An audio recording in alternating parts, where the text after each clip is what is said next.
A paz do Senhor Jesus, estamos iniciando mais um Instantes Finais, a sua aula de escatologia e de profecia bíblica no seu lar. E eu quero mais uma vez agradecer por sua audiência, a você aqui do Recife, você da região metropolitana, você da Zona da Mata, a você do Agreste, do Sertão aqui do estado de Pernambuco, a você também de outros estados, quem sabe até de outros países, e está acompanhando a nossa programação pela TV ou pela internet. Que Deus te abençoe, que as bênçãos de Deus continuem sendo derramadas sobre a sua vida, sobre a sua família. Seja muito bem-vindo aos Instantes Finais. E eu quero agradecer mais uma vez a você que tem enviado a sua mensagem para nós, né? Tanto aquelas mensagens de elogio, mas também por suas críticas, por suas opiniões, por suas sugestões. Saiba que a sua opinião é muito importante para nós. Se você deseja enviar uma mensagem, uma pergunta, uma crítica, opinião ou sugestão, o número do WhatsApp está aparecendo aqui na sua tela, que é o 994661010. E eu quero agradecer também, não só por suas mensagens, não apenas por sua audiência, mas também por suas orações. Deus te abençoe. Se você é um telespectador assíduo dos Instantes Finais, se você é aluno desta aula de profecia, você sabe que nós estamos estudando sobre a atualidade da mensagem dos profetas menores. Nós já tivemos oportunidade de estudar, diversas profecias de Oséias, Joel, Amós, Obadias, Jonas, Miqueias, Naum, e estamos recentemente estudando as profecias do livro de Abacuque. Esse livro, em certo aspecto tão breve, tão curto, são apenas 3 capítulos, mas é um dos profetas, um dos livros assim mais maravilhosos dentre os profetas menores. Nós já dissemos aqui, mas eu faço questão de relembrar isso. Esses profetas foram levantados por Deus para trazer uma mensagem, na maioria das vezes, aos seus contemporâneos, Alguns deles ao reino do norte, outros ao reino do sul, outros para os edomitas, os ninivitas, enfim. E nessa temporada dos Instantes Finais, nós estamos estudando a profecia dentro do seu contexto, trazendo a devida interpretação, o significado da mensagem dos profetas para os seus contemporâneos. Agora, claro, na medida do possível, trazendo uma aplicação aos nossos dias. E já podemos constatar e comprovar isso diversas vezes, que a mensagem desses profetas não se aplica apenas para aquela geração, mas se aplica também às gerações futuras, não é assim? Porque nós vamos perceber que os mesmos pecados que eles combateram são também cometidos no decorrer da história, e aquela palavra de chamamento, por exemplo, ao arrependimento, também se aplica hoje para a geração de nossos dias. Por isso, estamos estudando a profecia dentro do seu contexto histórico, mas também trazendo uma aplicação para os nossos dias. Nós já estudamos 2 programas baseados no livro de Abacuque, vamos relembrar. O primeiro dele nós falamos sobre a queixa de Abacuque e a resposta de Deus, que eu posso também falar no plural, as queixas de Abacuque e as respostas de Deus, baseada principalmente no capítulo 1. Se você não assistiu, você pode ir lá no YouTube, não deixe de assistir esse programa, E nós dissemos aqui, quando estudamos esse primeiro programa, que Abacuque ele tem um senso de justiça muito forte, muito elevado. Diferente dos demais profetas, que Deus viu o pecado, a iniquidade do povo de Judá e levantou os profetas e mandou que eles profetizassem, Abacuque não. É Abacuque que começa vendo as injustiças sociais, a violência, a maldade dentre o seu povo, no meio do povo de Judá e de Jerusalém. E aí Abacuque começa a questionar a Deus, perguntar se Deus não estava vendo, se Deus não iria tomar providência. E há muitas virtudes desse grande homem de Deus chamado Abacuque, que por sinal é o único mencionado pelo nome de Abacuque na Bíblia, que significa abraço ou abraçado. E aí desse primeiro capítulo nós podemos perceber isso, aquele senso de justiça, mas também aquela intimidade, aquela comunhão com Deus, Há um diálogo entre Abacuque e Deus. Abacuque fala, Deus responde. Abacuque fala novamente, Deus responde. É muito interessante esse primeiro capítulo de Abacuque. Mas, trazendo um breve resumo, né? Abacuque começa a ver a maldade do povo, pergunta se Deus não está vendo, não vai tomar providência, e aí Deus diz assim, olha, eu vou agir, eu vou tomar providência. E Deus age de uma forma inusitada, inesperada, incompreensível. Deus diz que vai usar os caldeus, né, que o povo de Babilônia, para punir o povo de Judá. E Abacuque ficou sem entender, não é? Como é que tu vai usar o ímpio para punir, não é, o teu povo? Aí Deus também disse que no tempo oportuno Deus também iria punir o povo de Babilônia ou os caldeus. Deixa eu só relembrar isso, porque eu considero muito importante, não é, que todas as ações divinas, não é, elas são baseadas na sua justiça. Deus é o justo juiz e todas as suas ações, as suas decisões, as suas atitudes, todas elas estão baseadas na sua justiça. Deus não faz nada que seja injusto. Agora, a verdade é que muitas vezes nós não somos capazes de entender. É possível que você já tenha passado por alguma situação na sua vida que Deus agiu de uma forma e você talvez não entendeu, não compreendeu e talvez você nem aceitou, não é assim? Às vezes acontece isso. Mas Deus, em sua eterna sabedoria, Ele queria usar o povo caldeu, o povo de Babilônia, não só para punir, para castigar o povo de Judá, mas também Deus tinha os seus eternos propósitos. Deus queria levar o seu povo para a Babilônia para curá-los da idolatria. Você sabe que durante o período da peregrinação, quando os hebreus saíram lá do Egito com destino à terra de Canaã, diversas vezes Deus falou através de Moisés, dizendo, olha, quando vocês chegarem lá, vocês expulsem os moradores, destruam seus ídolos, não deem suas filhas para os filhos deles, não tomem as filhas deles para os vossos filhos e não aprendam as suas práticas pagãs e pecaminosas. Infelizmente, o povo de Israel fez tudo o inverso. Ao conquistar Canaã, não expulsou todos os moradores, fizeram pacto, concerto, aliança. Isso está muito claro nos 2 primeiros capítulos do livro de Juízes. Não expulsaram, fizeram alianças, deram as filhas deles para os filhos dos cananeus, tomaram as filhas dos cananeus para os seus filhos, fizeram pacto, fizeram concerto, fizeram aliança. Não destruíram os seus ídolos, seus deuses, seus altares, aprenderam as suas práticas pagãs e pecaminosas, e aí resultou na dispersão das 12 tribos. Por volta do ano 722, o reino do norte, as 10 tribos foram levadas pela Síria e de 606 a 586 foi a ocasião que Nabucodonosor invadiu Jerusalém e levou Judá e Benjamim para a Babilônia. Então Deus estava fazendo algo que Abacuque não compreendeu, usando os caldeus para punir a Babilônia. É claro que esse método Deus já havia usado outras vezes, não é? O livro dos Juízes está repleto de exemplos. Quando os filhos de Israel desobedeciam, pecavam, transgrediam, aí Deus os entregava na mão de nações estrangeiras. Porém, quando eles se arrependiam, Deus levantava o juiz e libertava o seu povo.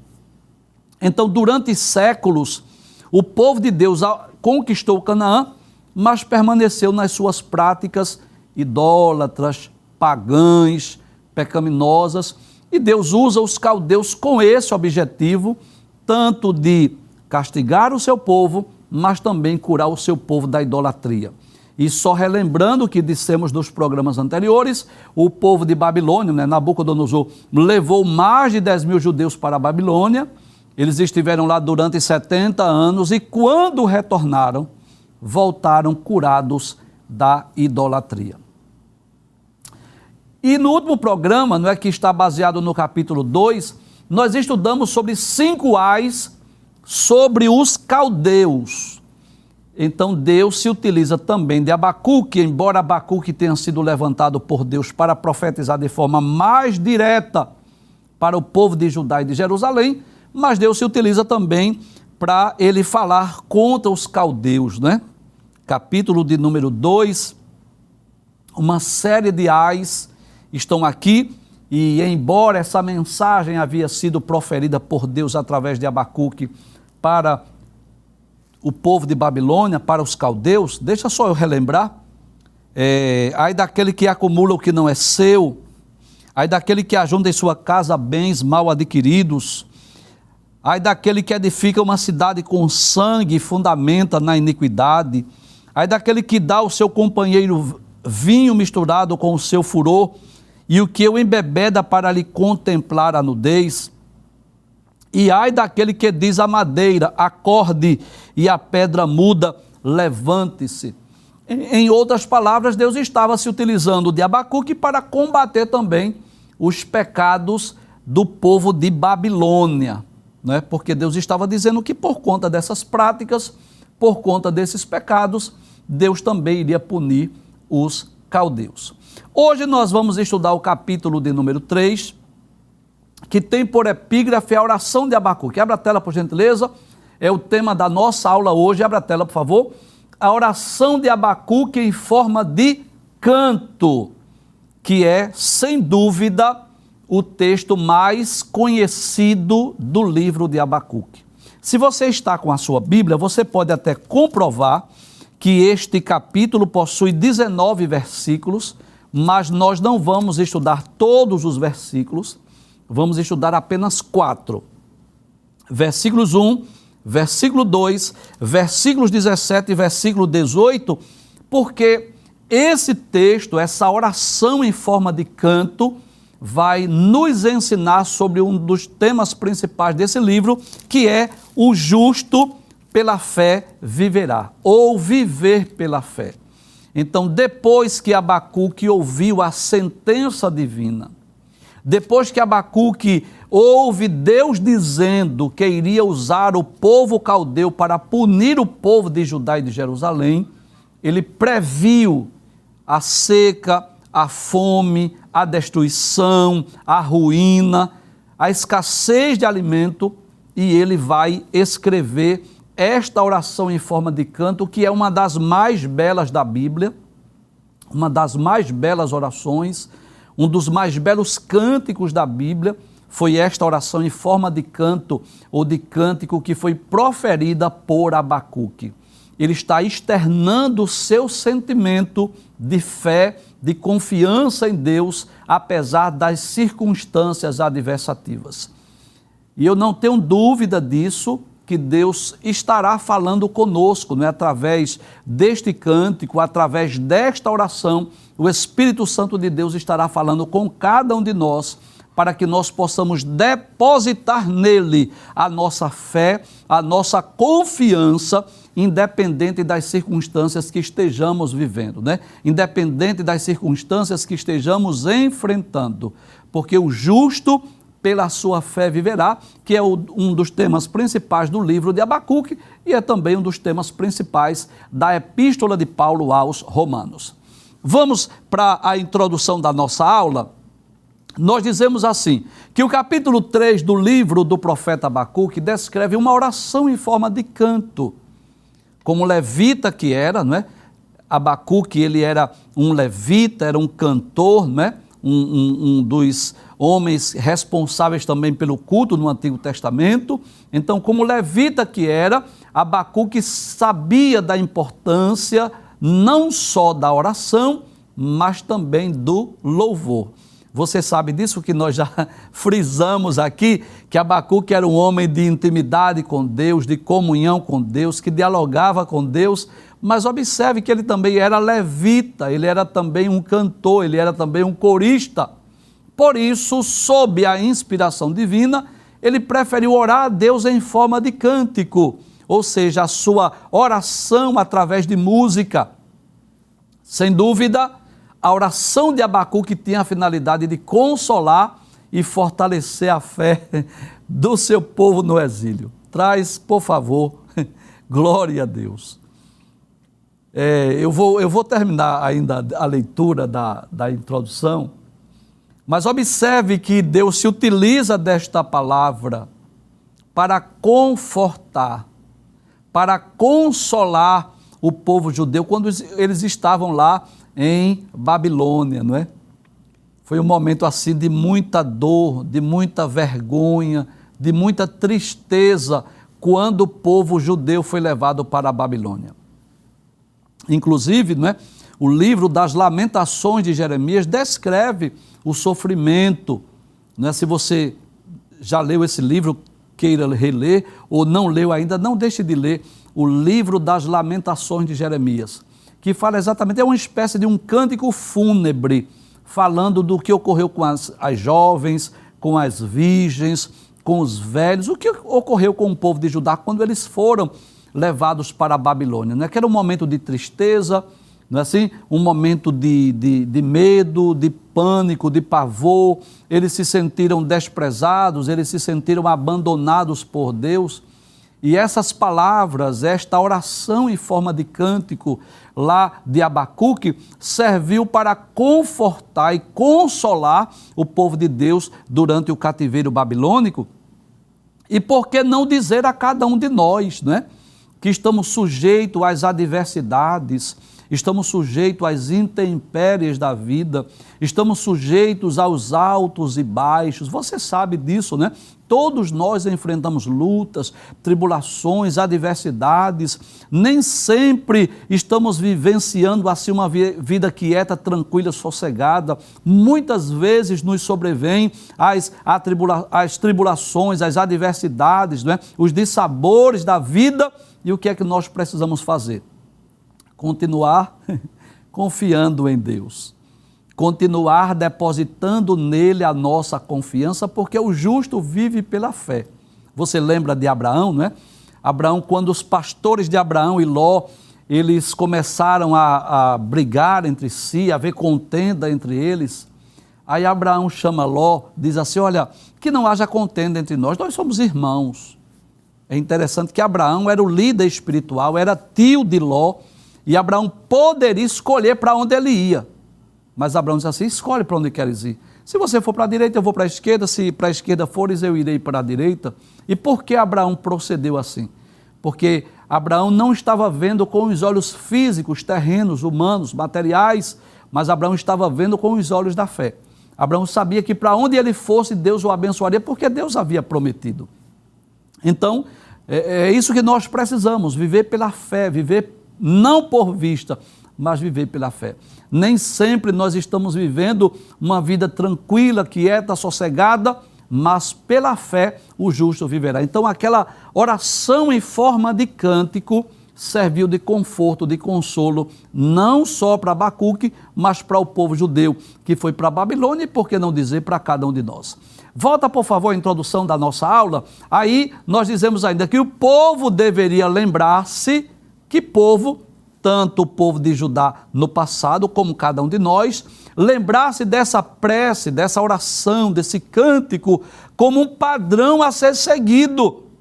Os judeus precisavam orar a Deus durante o período de cativeiro, da mesma forma que o profeta, isto é, com o mesmo propósito, sentimento e fé, como veremos a seguir. Agora sim, vamos ao texto da palavra de Deus, Abacuque capítulo 3, versículos 1 e 2, vejamos o que diz a palavra de Deus, diz assim, oração do profeta Abacuque sob a forma de canto. Então, ao ouvir a palavra de Deus, pode trazer a tela, ao ouvir a sentença, o decreto divino, né? Deus dizendo assim, eu vou usar os caldeus, eu vou usar o povo de Babilônia para punir, para castigar.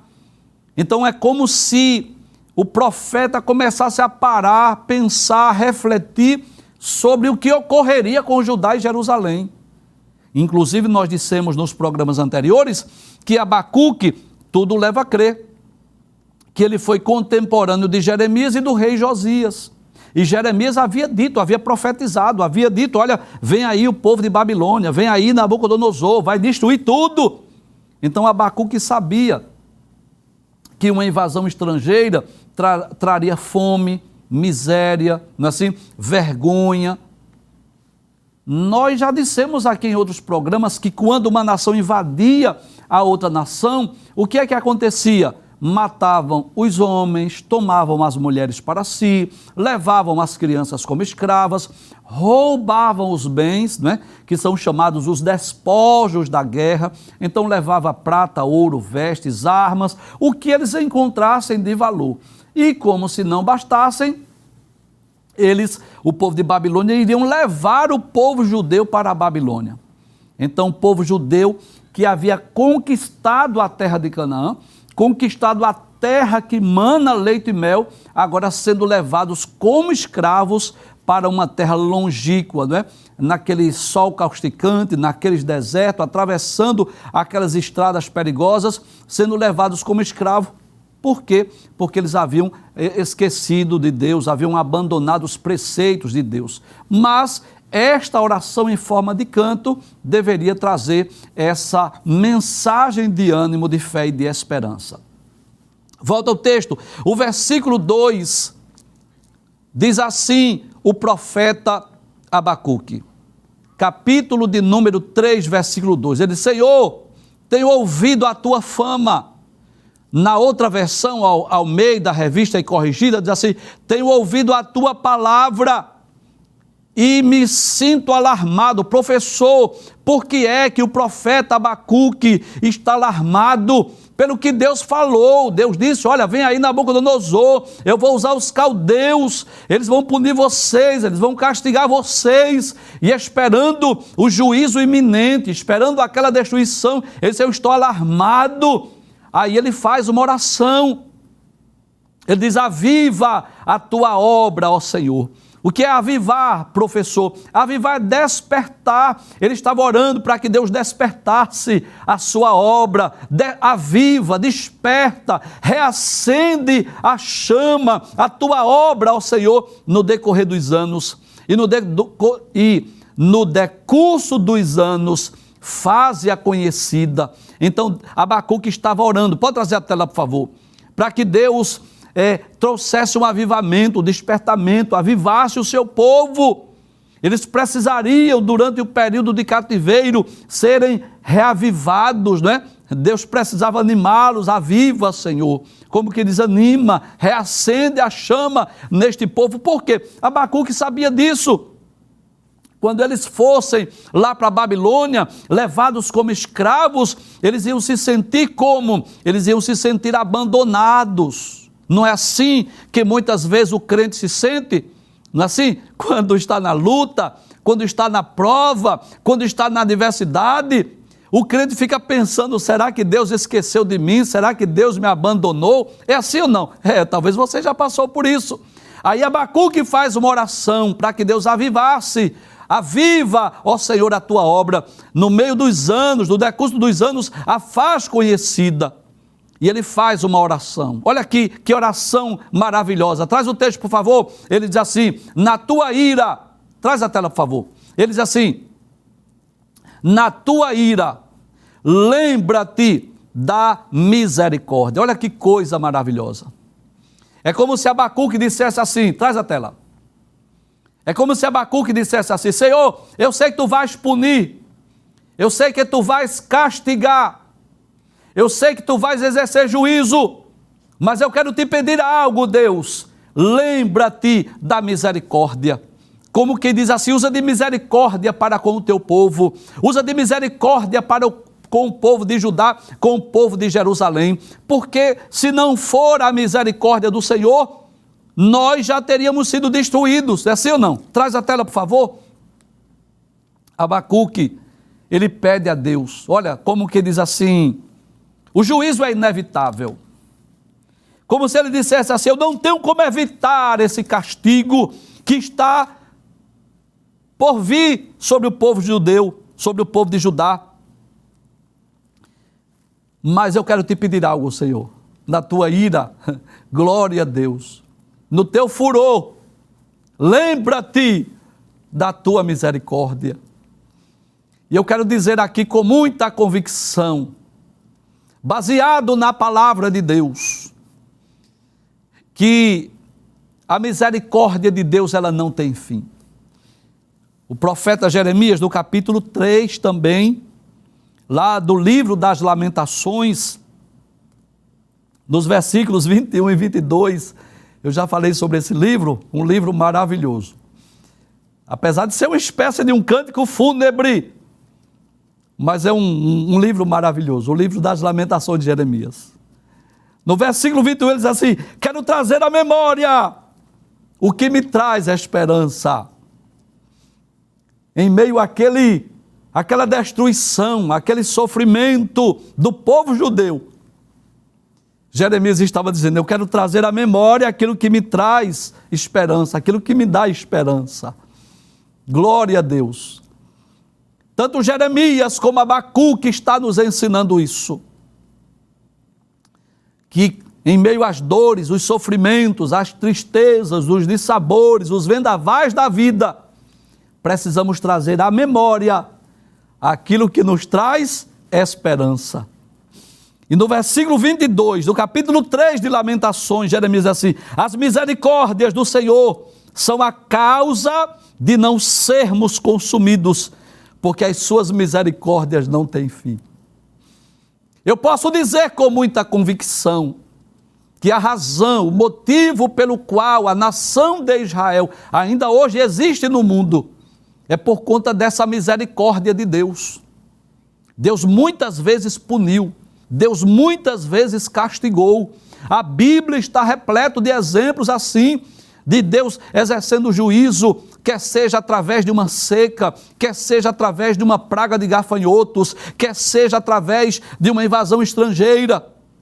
Mas a ira de Deus, ela também é misericordiosa. Também Deus age, Deus exerce misericórdia mesmo na sua ira. E era isso que Abacuque estava pedindo a Deus: na tua ira, lembra-te da misericórdia. Glória a Deus. Como quem diz assim: não destrói esse povo, Deus, não destrói essa nação. Pode passar a tela, não vamos ler todos os versículos, você pode ler em casa, mas no verso de número 17, ou versículo 17, aí ele diz assim: ainda que a figueira não floresça, nem haja fruto na videira, ainda que a colheita da oliveira decepcione, e os campos não produzam mantimento, ainda que as ovelhas desapareçam do aprisco, e nos currais não haja gado. Glória a Deus. Você lembra do que falamos aqui no programa anterior?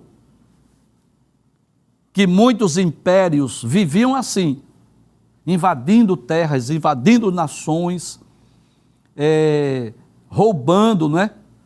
Os bens alheios. Você lembra disso? Isso ocorreu com a Síria.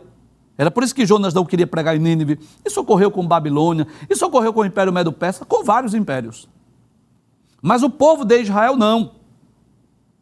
O povo de Israel vivia de quê? Da agricultura e da lavoura. É claro que houve períodos de guerras envolvendo Israel, claro, não podemos negar essa verdade. Que houve momentos que eles foram invadidos, houve momentos que eles invadiram também, lutaram, guerrearam, claro.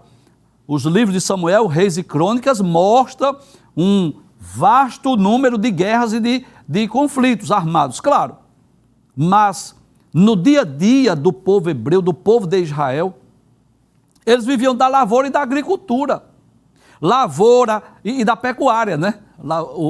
Agricultura e pecuária. Plantando e criando animais. E o que era que Abacuque estava prevendo? Com a invasão estrangeira, com a invasão de Babilônia, vai faltar mantimento. Eu quero pedir, por favor, para deixar esse versículo 17 aí na tela, que eu quero explicar um pouco sobre ele, sobre esse texto. Quando ele diz assim: ainda que a figueira não floresça, você sabe que a figueira é a árvore que produz o figo. E o figo era um dos principais alimentos dos hebreus.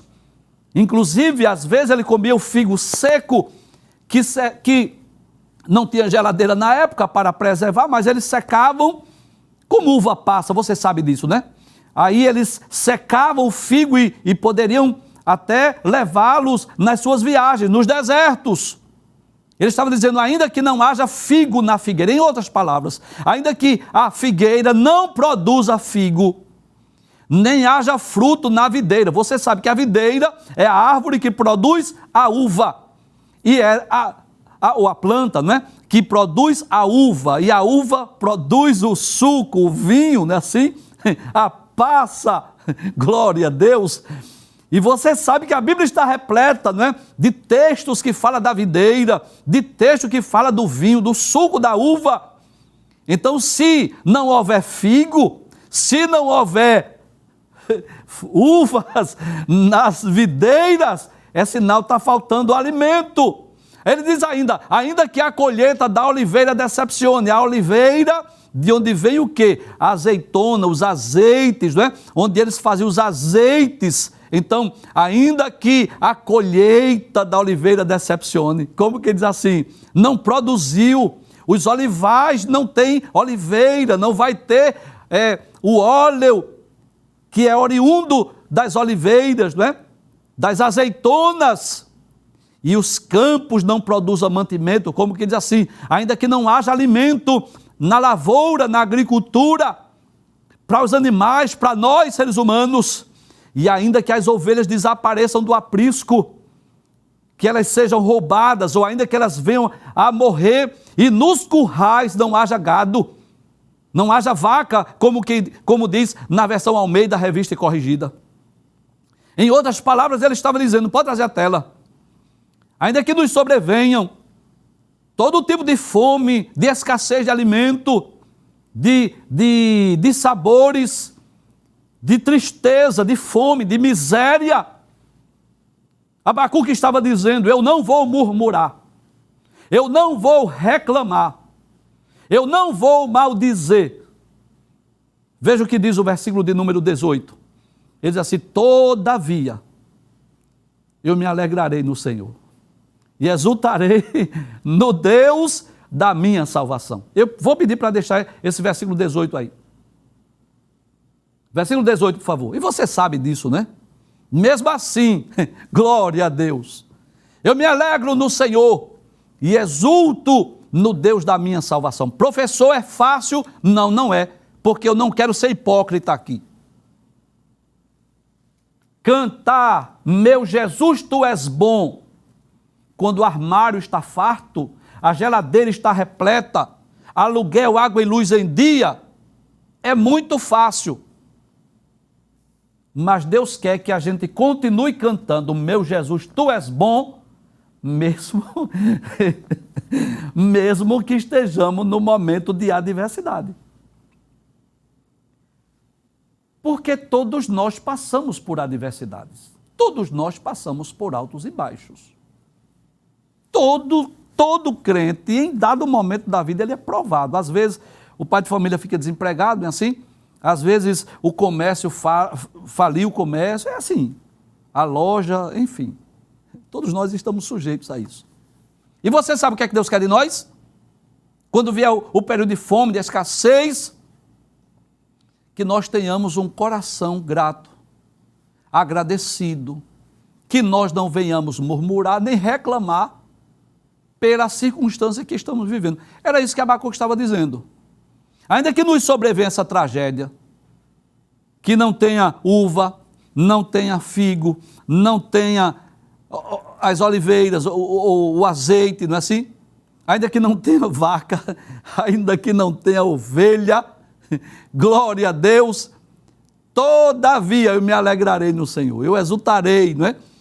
Eu me alegrarei no Senhor, eu exultarei no Deus da minha salvação. Ele estava dizendo, eu não vou reclamar, eu não vou murmurar, eu vou me alegrar no Senhor e eu vou exultar. E eu quero dizer que não é fácil, mas não é impossível. E eu vou provar à luz da Bíblia que não é impossível. Fácil não é, mas não é impossível. Eu quero que você abra a sua Bíblia lá no livro de Jó, capítulo 1, e eu quero ler os 2 primeiros versículos do livro de Jó, que você conhece muito bem essa história, né? Havia um homem na terra de Uz, cujo nome era Jó. Este homem era íntegro e reto, temia a Deus e se desviava do mal. Nasceram-lhe 7.000 ovelhas, olha a riqueza de Jó, 7.000 ovelhas, 3.000 camelos, 500 juntas de boi, 500 jumentas, muitíssima gente a seu serviço, de maneira que este homem era o maior de todos do Oriente. E se você ler o capítulo 1, capítulo 2, você vai perceber isso. Satanás desafiou a Deus, disse que Jó era fiel a Deus, porque estava cercado de bens, e Deus, conhecendo o coração de Jó, disse assim: toma o que ele tem, e eu provo a você que ele vai manter a sua integridade. E aí Satanás toma, não é? Através de catástrofes, de ladrões, de circunstâncias adversativas, tomou tudo que Jó tinha. E o que é que diz a Bíblia? No capítulo 1, versículos 20 a 22 do livro de Jó. Então Jó se levantou, depois que perdeu tudo, rasgou o seu manto, rapou a cabeça, prostrou-se em terra e adorou e disse: nu saí do ventre de minha mãe e nu voltarei. O Senhor o deu e o Senhor tomou, bendito seja o nome do Senhor. Em tudo isso Jó não pecou, nem atribuiu a Deus falta alguma. Aí você percebe o capítulo 2, que Satanás desafia Deus mais uma vez, dizendo que Jó, ele manteve a sua integridade. Por quê? Porque tinha saúde. Aí Deus permite que Satanás afligisse Jó de uma chaga maligna. E o que acontece? Capítulo 2, versículo de número 9 e 10. Então a mulher dele disse: você ainda conserva a sua integridade? Amaldiçoe a Deus e morra. Mas Jó respondeu: você fala como uma doida. Temos recebido de Deus o bem, por que não receberíamos também o mal? Em tudo isso Jó não pecou com os seus lábios. Então esse texto nos mostra que Jó não murmura, não vai reclamar, mas ele louva a Deus mesmo em meio à circunstância adversativa. O outro exemplo que eu quero citar lá no Novo Testamento, né, dentre outros, mas eu quero citar apenas esses dois, é o exemplo de Paulo e Silas, que seguindo a orientação do Espírito, Paulo teve uma visão que um jovem da Macedônia apresentou-se a ele e disse: passa a Macedônia e ajuda-nos. E assim eles foram lá para a Macedônia, chegaram na cidade de Filipos, pregaram o Evangelho, houve a conversão da família de Lídia, vendedora de púrpura, depois libertaram aquela jovem que era possessa de um espírito mau, um espírito de adivinhação, e o que receberam em troca? Foram presos, foram açoitados, mas a Bíblia deixa bem claro que perto da meia-noite, Paulo e Silas estavam presos, mas eles cantavam e oravam a Deus. E detalhe, não é? Os outros presos estavam ouvindo, como que diz assim: mas rapaz, eles foram açoitados e aí estão cantando, estão orando. Capítulo 16, versículo 25 de Atos diz: por volta da meia-noite, Paulo e Silas oravam e cantavam louvores a Deus, e os demais companheiros de prisão escutavam. Então, nós aprendemos com Abacuque que em meio às adversidades, às lutas, aos dissabores, aos momentos de tristeza que estivermos enfrentando, o que é que Deus espera de nós? Que nós possamos louvar a Ele, não é? Volta o texto mais uma vez. Mesmo assim, versículo 18, mesmo assim, ainda que não haja figo, ainda que não haja oliveiras, ainda que não haja vacas, ainda que não haja ovelhas, ainda que não haja uvas, mesmo assim eu me alegrarei no Senhor e exultarei no Deus da minha salvação. Que esta oração de Abacuque em forma de canto seja uma realidade em nossas vidas. Que no momento da adversidade, quando faltar alguma coisa, porque às vezes Deus deixa faltar, não é? Deus às vezes permite que falte alguma coisa. E quando é nós adultos é até mais fácil, né? Difícil é quando um filho pede algo que você não pode dar, não pode comprar. E você às vezes tem que conversar com os filhos. Olha, hoje papai não tem, hoje mamãe não tem, mas vamos orar, né? Deus vai prover, Deus vai mandar. E o que Deus quer de nós é isso. Todavia, eu me alegrarei no Senhor e exultarei no Deus da minha salvação. E por que Abacuque ora assim, professor? Porque ele não estava vivendo por vista, mas ele estava vivendo por fé. Ele sabia que a promessa, a palavra de Deus, a profecia haveria de se cumprir, mas sabia também que Deus cuidaria dele e cuidaria também do povo judeu. Que Deus nos ajude para que em meio às adversidades da vida, nós possamos fazer a mesma oração que fez Abacuque e depositarmos em Deus a nossa confiança.